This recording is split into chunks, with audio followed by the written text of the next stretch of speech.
അസ്സലാമു അലൈക്കും വറഹ്മത്തുള്ളാഹ്. അൽഹംദുലില്ലാഹ് അൽഹംദുലില്ലാഹി റബ്ബിൽ ആലമീൻ വസ്സലാത്തു വസ്സലാമു അലാ സയ്യിദിൽ മുർസലീൻ വഅലാ ആലിഹി വസ്വഹ്ബിഹി അജ്മഈൻ. അൽഹംദുലില്ലാഹി അലാ നിഅമത്തിൽ ഇസ്ലാം വൽഹംദുലില്ലാഹി അലാ നിഅമത്തിൽ ഖുർആൻ. ബഹുമാനാദരവുകൾ നിറഞ്ഞ സയ്യിദന്മാരെ, എൻ്റെ മുന്നിൽ ഒരുമിച്ച് കൂടിയിരിക്കുന്ന ഉസ്താദുമാരെ, എൻ്റെ ശബ്ദം ശ്രവിക്കുന്ന മദ്രസ മാനേജ്മെന്റ് ഭാരവാഹികളെ, അല്ലാഹു സുബ്ഹാനഹു വ തആല നമ്മുടെ ഈ ഒരു ഒരുമിച്ച് കൂടൽ ഖബൂൽ ചെയ്ത് അനുഗ്രഹിക്കട്ടെ. നാളെ അള്ളാഹു അവൻ്റെ ജന്നാത്തുൽ ഫിർദൗസിൽ നമ്മെ ഏവരെയും ഇതുപോലെ ഒരുമിപ്പിക്കുമാറാകട്ടെ.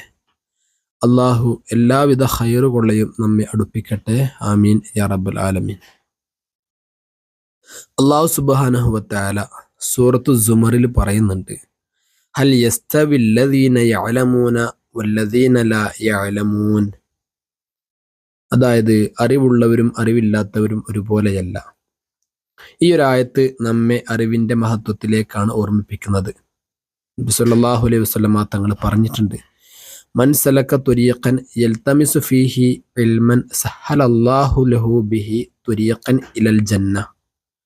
നമുക്കെല്ലാവർക്കും അറിയാവുന്നതാണ്, അറിവിനായി യാത്ര ചെയ്യുന്നവന് അല്ലാഹു സുബ്ഹാനഹു വ തആല സ്വർഗത്തിലേക്കുള്ളതായ വഴി എളുപ്പമാക്കുമെന്നുള്ളതാണ്. അതുകൊണ്ട് തന്നെയാണ് നമ്മുടെ മദ്രസകൾ വെറും പഠന കേന്ദ്രങ്ങളല്ല, വെറും പഠന കേന്ദ്രം മാത്രമല്ല, മറിച്ച് സ്വർഗത്തിലേക്കുള്ളതായ ആ ഒരു വഴിയിലേക്ക് നയിക്കുന്ന ഒരു വലിയൊരു സ്ഥാപനമാണ് എന്ന് നാം മനസ്സിലാക്കേണ്ടത്. മദ്രസ എന്നുള്ളത് മതവും നന്മയും വളർത്തുന്നതായ കേന്ദ്രമാണ്. നമുക്കെല്ലാവർക്കും അതറിയാം. നമ്മുടെ കുട്ടികളുടെ ഇസ്ലാമിക വ്യക്തിത്വം ഇവിടെ രൂപപ്പെടുന്നു എന്നുള്ളത് നമുക്കറിയാവുന്നതാണ്. സമൂഹത്തിൻ്റെ ആത്മീയവും അതുപോലെ തന്നെ നൈതികവുമായിട്ടുള്ളതായ ശക്തി മദ്രസകളിലാണ് വളരുന്നത്. അധ്യാപകർ എന്നുള്ളത് സമൂഹത്തിൻ്റെ വിളക്കുകളാണ്. നബി സല്ലല്ലാഹു അലൈഹി വസല്ലമ തങ്ങൾ പറഞ്ഞിട്ടില്ലേ, ഇന്നമാ ബുഇസ്തു മുഅല്ലിമ, എന്നെ ഒരു അധ്യാപകനായിട്ടാണ് നിയോഗിക്കപ്പെട്ടിട്ടുള്ളത്. അതിനാൽ അധ്യാപക ജീവിതം എന്നത് ഒരു സാധാരണ തൊഴിലല്ല, മറിച്ച് അത് അമ്പിയാക്കളുടെ ദൗത്യമാണ്. നമ്മളൊക്കെ ചെയ്തു വരുന്നത് അമ്പിയാക്കളുടെ ദൗത്യമാണ്. മുഅ്മിനീങ്ങളെ, ഉസ്താദുമാരെ, നമ്മളെല്ലാവരും മനസ്സിലാക്കണം. ഇന്നത്തെ ഈ ഒരു മീറ്റിങ്ങിൻ്റെ ലക്ഷ്യം എന്താണെന്ന് വെച്ചാൽ, നമ്മുടെ അധ്യാപകരുടെ അനുഭവങ്ങൾ പങ്കുവെക്കുക, പാഠ്യപദ്ധതി ഏകീകരിക്കുക, അതുപോലെ തന്നെ പഠന രീതികൾ അത് നവീകരിക്കുക. നമ്മുടെ മുന്നിലുള്ളതായ ഒരുപാട് വെല്ലുവിളികളുണ്ട്. നമ്മുടെ മുന്നിലുള്ളതായ വെല്ലുവിളികൾക്ക് പരിഹാരം കണ്ടെത്തുക എന്നിവയൊക്കെയാണ് ഈ ഒരു മീറ്റിങ്ങിലൂടെ നമ്മൾ ലക്ഷ്യമിടുന്നത്. നമ്മുടെ മുന്നിലുള്ളതായ വെല്ലുവിളികൾ ചെറുതൊന്നുമല്ല. ഇന്നത്തെ കുട്ടികളുടെ ശ്രദ്ധ പിടിച്ചിരുത്തൽ അതൊരു വലിയൊരു ചോദ്യമാണ്, വലിയൊരു കടമ്പ തന്നെയാണ്. സാങ്കേതിക വിദ്യയുടെ ഈ ഒരു കാലഘട്ടത്തിൽ മതബോധം നിലനിർത്തണം എന്നുള്ളതാണ്. സമൂഹത്തിൽ മദ്രസകളെ കുറിച്ചിട്ടുള്ളതായ തെറ്റിദ്ധാരണകൾ നമുക്ക് തന്നെ നീക്കം ചെയ്തു കൊടുക്കണം. നമ്മൾ തന്നെയാണത് നീക്കേണ്ടത്.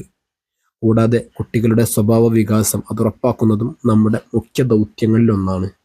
അല്ലാഹു സുബ്ഹാനഹു വ തആല മനസ്സിലാക്കുവാനുള്ള തൗഫീഖ് നൽകട്ടെ. അതിനാൽ ഭാവിയിൽ അധ്യാപകർക്കായി കൂടുതൽ പരിശീലനങ്ങൾ, ട്രെയിനിങ് ഒരുക്കേണ്ടതുണ്ട്. നല്ല പഠന മെറ്റീരിയലുകൾ തമ്മിൽ പങ്കുവെക്കണം. നമ്മുടെ കുട്ടികളിൽ മതബോധത്തോടൊപ്പം മാനവിക മൂല്യങ്ങളും സമൂഹ സേവനവും വളർത്തണം. ഇങ്ങനെ ചെയ്യുമ്പോഴാണ് നമ്മുടെ സമൂഹം ആത്മീയമായും അതുപോലെ തന്നെ നൈതികമായും ശക്തിപ്പെടുന്നത്. ഈ ഒരു യോഗം നമ്മുടെ ദൗത്യത്തിന് കരുത്ത് പകരുന്നതായൊരു വേദിയാണ്.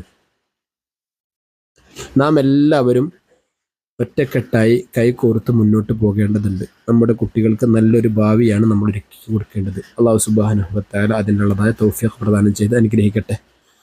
ഏതായാലും ഞാൻ എൻ്റെ വിഷയത്തിലേക്ക് കടക്കുകയാണ്. അഊദു ബില്ലാഹി മിനശ് ശൈത്വാനിർ റജീം. ബിസ്മില്ലാഹിർ റഹ്മാനിർ റഹീം. ഇന്നാ ഫതഹ്നാ ലക ഫതഹൻ മുബീന എന്ന പരിശുദ്ധമായ ഖുർആൻ ആയത്ത് കൊണ്ട് ഞാൻ ഈ ഒരു സദസ്സിനെ ഉദ്ഘാടനം ചെയ്തതായി അറിയിക്കുന്നു. വആഖിറു ദഅവതി അനിൽ ഹംദുലില്ലാഹി റബ്ബിൽ ആലമീൻ. യാ റബ്ബ്, അസ്സലാമു അലൈക്കും വറഹ്മത്തുള്ളാഹി.